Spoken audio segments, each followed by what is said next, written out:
Jaded. That's what my friend said the other day. I don't remember exactly what we were talking about, but I know we started talking about what jaded meant.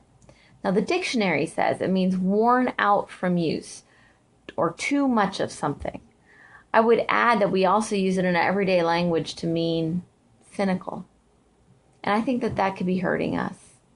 We go out into the big world with big eyes, waiting for our venture, for our prince or princess to show up, to land that job or invent the thing that will make you successful and happy.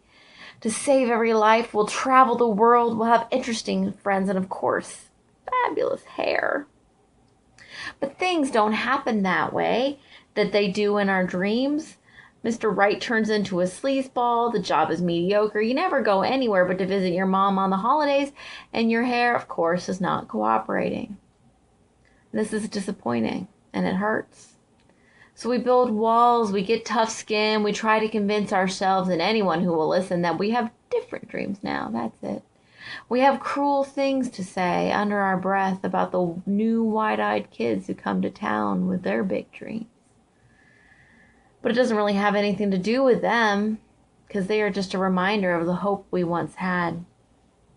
Sure, wisdom and savvy are helpful and come with time, and being able to roll with life instead of becoming a slobbering mess does create a more put together and professional persona.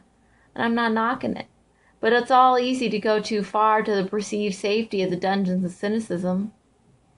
But why do we do it? Well, we feel safe there. I don't have to feel or if I say that I'm jaded. I don't have to admit that I believed in a company or a cause or a country or a person. I don't have to remember that I was let down. I don't have to feel the disappointment, hurt, disconnect, and vulnerability that came with it. It's easy to say that the only one we can trust is ourselves and throw out everything and everyone else. But we're not built that way. We're made to care about each other and rely on each other. We're meant to feel passionate about things and spend time with our loved ones. We're meant to dream and explore and have literal and figurative boo-boos, and we're meant to learn from them and move on. But the beautiful and messy experience we call life can't happen in all its glory if we're locked up in the Tower of Cynicism, or in the Dungeon of Cynicism for that matter, like a fairy tale gone awry, maybe like some of our relationships.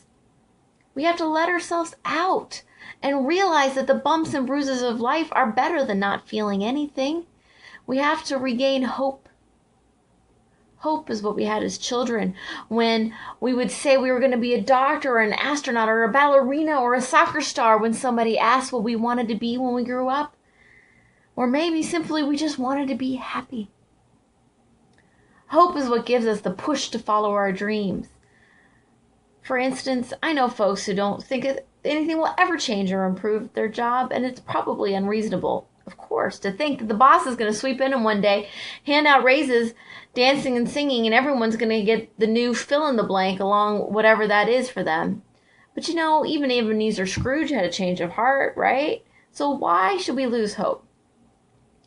Now, it's not wise to get your whole purpose of living caught up in someone else changing. But if you don't think it could happen, would you even notice if it did?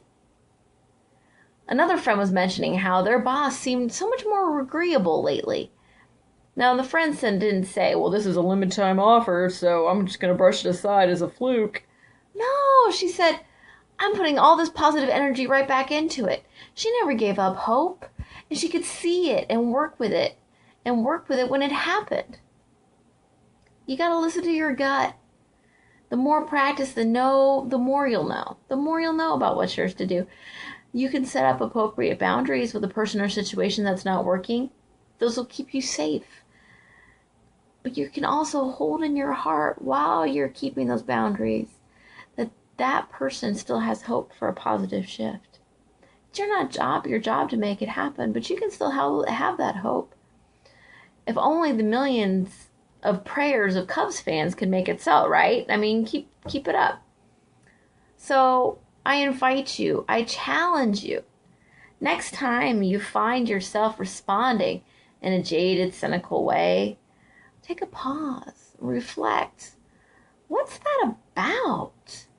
How can I be love in this situation? How can I keep myself safe and yet be a beacon of hope? How can I jump into the messy, complicated, fabulous part of life where I support others' dreams and my own? Wishing you joy on the journey.